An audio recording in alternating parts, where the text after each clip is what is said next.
धन गया तो कुछ नहीं गया, स्वास्थ्य गया तो कुछ गया, और चरित्र गया तो सब कुछ गया, ऐसा कहा जाता है। सिद्धांत जो है वो ये कहा गया है। अब अंग्रेजी तो याद नहीं, इसको अंग्रेजी में कहा गया money is lost, nothing is lost, health is lost, something is lost, और character is lost, everything is lost, सब नष्ट हो गया।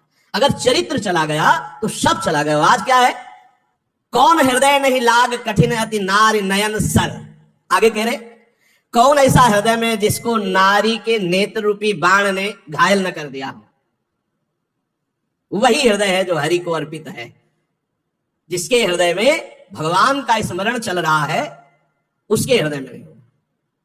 अगर देखने योग्य है तो भगवान का भजन करने वाले देखने योग्य है, और कुछ देखने योग्य नहीं संसार में, कुछ देखने योग्य नहीं।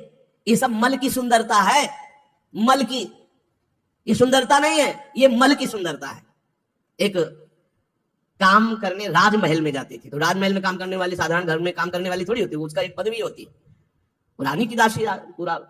और उसका जो लड़का था, एक दिन वो महल तक गया किसी कार्य के लिए, ऊपर राजकुमारी थी, राजकुमारी को देखा तो एकदम हृदय में व्याकुलता, इतना सुंदर रूप है, तो मुझे काम मिल सकता, तो काम करने वाली इस महल में जो मेरी माँ है, मैं उनका पुत्र हूं, तो भला मुझे कैसे मिल सकती है। अब इतना उसको राज तत्काल हो गया कि उसने निश्चय कर लिया अगर राजकुमारी नहीं मिलेंगी तो प्राण छोड़ दूंगा। घर आया, खाना पीना छोड़ दिया। एक दो दिन माँ ने पूछा क्या बात है, उसने कहा स्वास्थ्य ठीक नहीं। 2-4 दिन हो गए, पूछा क्या बात है, स्वास्थ्य ठीक नहीं। तो राजा से प्रार्थना की, राजवैद्य आया, उसने नाड़ी पकड़ के देखा, बोले कोई शरीर में दोष नहीं, कोई रोग नहीं इसमें, इसका मानसिक कोई रोग हो तो हम नहीं कह सकते, शरीर में कोई रोग नहीं। तब एक दिन कहा बेटा तू मेरा अकेला बेटा है, बता ना। बोले माँ तुम्हारी सामर्थ्य के बाहर की बात है, जो मेरे मन में बात बैठ गई वो मृत्यु ही होगी और दूसरा कोई उपाय नहीं। बोले एक बार तो बता के देख, अगर कोई उपाय हो तो मैं कर सकती हूँ। बोले क्या कर सकती हूँ, जिस घर में काम करती हूँ महाराज की राजकुमारी को मैंने देखा, मेरा चित्त आ गया, मैं जी नहीं सकता उसके बिना, क्या आप ब्याह करा सकती हूँ। अब ये बोलने की भी सामर्थ्य नहीं, तुरंत मृत्युदंड दे दिया जाएगा। एक काम करने वाली राजा की पुत्री से ब्याह की बात अपने पुत्र के लिए कर सके, इतनी हिम्मत की बात कहा। सीधे राजकुमारी के पास गए, चरण पकड़ के बैठी, बोली आप बेटी जानती हो जीवन हो गया तुम्हारे घर में पोछा लगाते, मैं कुछ मांग नहीं रही हूँ, तुमसे उपाय पूछ रही हूँ। तुम्हारी सुंदरता को देखकर हमारे पुत्र के हृदय में ऐसी बात आ गई, ये मैं जानती हूँ कभी संभव नहीं हो सकता, तुम्हारे योग्य भी नहीं हो, मैं चाहूंगी भी नहीं कि ऐसा तुम करो। कहा तुम राजकुमारी, कहा मैं काम करने वाली तुम्हारे घर में, कोई उपाय है? उनका बहुत पक्का उपाय है। वो सत्संगी थी, उसने कहा 4 दिन बाद लिवा लाना, हमसे बात करना, 4 दिन का समय दो। और वैद्य से ऐसे जमाल गोटा टाइप लिए जो खूब 10 सोच 4 दिन, और सोने के कलशों, राजकुमारी थी, भरवा दिया। अब 4 दिन सोच बराबर, तो चेहरा पीला, और कहा कोई यहाँ सेवा नहीं करेगा, दुर्गंध मक्खियां सब वैसे। अब वो चेहरे की कांति जो चमक रही थी, बुलाया, वहीं जो कमरा वहीं से ऐसे करने लगा। बोले नहीं ये इसे में राजकुमारी है, और घड़े खुले एकदम रखे, दुर्गंध है। कहा कैसे में राजकुमारी रहती है। अंदर गए तो उठाया उसको, 4 दिन से बराबर सोच हो रही थी, चेहरा एकदम पीला, एकदम ऐसा। तो उनका वो राजकुमारी कौन है जिनको छत में देखा? बोले हम ही को देखा। बोले सुंदरता कहाँ? बोले घड़े में भरी है, ये घड़े में वही सुंदरता भरी। अच्छी, हमें ब्याह नहीं करना। कहा तुम्हारा लड़का बच गया। हृदय में ये जो सांसारिक आकर्षण है वो आप ये समझ लो मल का आकर्षण है। निर्मल आकर्षण तो भगवान के भजन का या श्री भगवान का आकर्षण होता है। निर्मलता ये मलिन है, ये मल है। अगर आपको भजन मार्ग में चलना है तो इसीलिए है कि सहसा किसी के मुख की तरफ मत देखो, नीचे देख। भगवान की मुस्कुराहट से ही माया का प्रादुर्भाव हुआ है। इंद्रियां बहुत बलवान इंद्रियगमो विद्वानम अपि कर्षति। भगवान व्यास देव जी ने इस श्लोक के ऊपर अर्धाली में लिखा कि अकेले में माता के पास, बहन के पास, बेटी के पास भी एकांत में बहुत देर नहीं रहना चाहिए।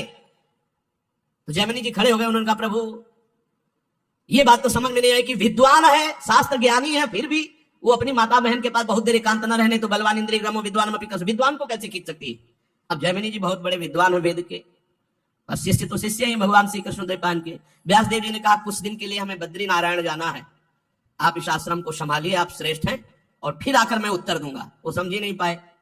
शाम के गंगा स्नान करके सब संध्या वंदन करके लौट रहे थे, हल्की सी बदरिया छाई, रिमझिम पानी होने लगा, और 9 किशोर अवस्था और पैरों में नूपुर बंधे हुए छमछम करते हुए सामने आ गए। चरणों को देखा, इतने सुंदर श्याम वर्ण चरण। श्री कृष्ण द्वैपायन भगवान व्यास देव जी भी श्याम वर्ण के ही है। आवाज मेरी रक्षा करो, मैं जंगल में अकेली फंस गई हूं, अगर आज रात्रि आपके यहाँ रुक गई तो सुबह मैं अपने नियत स्थान को पहुंच जाऊंगी, नहीं तो आप समझते हैं स्त्री शरीर है, कोई बाधा हो सकती है। नहीं गुरुजी है नहीं, और सब ब्रह्मचारियों का आश्रम है, यहाँ स्त्री का प्रवेश। अरे इस समय मैं शरणागत हूं, शरणागत के लिए स्त्री पुरुष या पशु पक्षी नहीं देखा जाता, जो शरण में आ जाए उसकी रक्षा की जाती है। अब भगवान व्यासदेव जी से बढ़कर ज्ञानी कौन होगा? उनका हाँ ये बात तो है, शरणागत की रक्षा तो हम एक कुटिया दे सकते हैं और रात्रि में तुम्हें कुटिया नहीं खोलनी, मेरा नाम जैमिनी है, मैं भी आदेश करूं तो भी नहीं, यहाँ का मैं प्रभारी हूं। यहाँ की मुझे पूरी सुरक्षा दी गई है कि हर ब्रह्मचारी की सुरक्षा करते हुए मेरे गुरुदेव भगवान श्री कृष्णदेव व्यासदेव जी का आदेश है, इसलिए मैं भी आकर रात्रि में कहूं तो तुम कुटिया मत खोलना। वह जैसी आज्ञा महाराज, बस हमें तो शरण मिल जाए रात्रि भर की और क्षमा के आगे। चरणों को ही देखा था। कौन सी कुटिया है महाराज जी? अब उस कुटिया में जब अंदर से बंद कर ली तब आप आए संध्या वंदन के बाद, जब गुरु जी का ध्यान करके भगवत ध्यान में लगे तो वही नूपुर, वही छमछमाहट, बार बार आवाज काटना चाहे पर वो आवाज कटे ही ना। बोले बाद में ध्यान करेंगे, पहले पूछते हैं कि तुम आई कहां से हो रात्रि में, अभी तक तो पूछा ही नहीं, नाम क्या है तुम्हारा और तुम यहां फंस कैसे गई जंगल में। अब जो है वो दूसरी बात हो गई। गए और उनका कि दरवाजा खोलिए, उनका नहीं दरवाजा नहीं खुलेगा, जैमिनी ऋषि का आदेश है। बोले मैं जैमिनी ही बोल रहा हूँ। बोले नहीं, उन्होंने कहा था मैं भी कहूं तो मत खोलना। तो वहां कोई लिंटर तो पड़ा नहीं था, बहुत बहुत फूस की झोपड़ियां, खपरेला होते थे, मिट्टी की दीवार, बांस की फंटी, उसके ऊपर खपरेला हटाया, बांस की फंटी हटाई, नीचे कूद गए। ज्यों रूप देखा ऐसा श्यामता, कोटि कोटि गंधर्व को भी मर्दन करने वाला वो रूप, नौ किशोर अवस्था, विशाल नेत्र, कपोल चमक रहे नील कमल के समान। ऐसे लंबी सांस ली, हक से हो गया वैसा रूप। भगवान है, श्री कृष्ण द्वैपायन भगवान के अवतार है। कैसे आगमन, ढेर हो गए महाराज, कैसे आगमन हुआ? ढेर का मतलब सब इंद्रिया मन बुद्धि सब आसक्त हो गई उसमें। हम बहुत ज्यादा तो प्रश्न नहीं करेंगे, बस एक ही प्रश्न करेंगे, सब भूल गए। क्या तुम मुझे वरण कर सकती हो? आप जैसा ऋषि बोले तो प्राण अर्पित है महाराज। पर हमारे पूर्वजों में एक प्रथा चली आ रही कि आप जहां स्नान करने जाते हैं ना, वहां एक कालिका का मंदिर है, तो जो दूल्हा बनता है पूरा मुंह काला करके दुल्हन को पीठ में बैठा के मंदिर तक ले जाता है। तो यहाँ आसपास तो मंदिर है नहीं, वही कालिका जी का मंदिर है। आप अगर रात्रि में मुझे अपना मुंह काला करके और वहां तक बैठा के पीठ में ले जाए, पक्का ब्याह। तो सोचा रात्रि का समय, सब ब्रह्मचारी, कोई ध्यानस्थ है, कोई भजन परायण, कोई शयन में है, मुंह काला करने में क्या लगता है? कोयला लिया अपना मुंह काला किया, बोलो बैठो जल्दी पीछे में। रफ्तार से घुटनों के बल, काफी समय तो लगा है, बीच बीच में 2-4 चपत जम, उन्होंने सोचा चपत जमा ले, कोई बात नहीं। मंदिर के पास गए, खींच के 2-3 थप्पड़ मारे। ये कौन सी परीक्षा है? और जब देखा तो दाढ़ी, अरे गुरुदेव, बोले बलवान इंद्री ग्रामो विद्वान व विकल सती। बोले हाँ गुरुदेव, विद्वान व विकल सती, विद्वान को भी खींच सकती है। नारी नयन सर जा भी न लागा। कौन ऐसा है? कौन ऐसा है? जो भगवान मानता है वो ऐसा है। ये भगवान है, बस इतना। जैसे भगवान ने मोहिनी रूप धारण किया, देवता और असुर जब समुद्र मंथन किए, तो जब समुद्र मंथन से अमृत आखिरी में निकला तो असुर लेके भाग गए।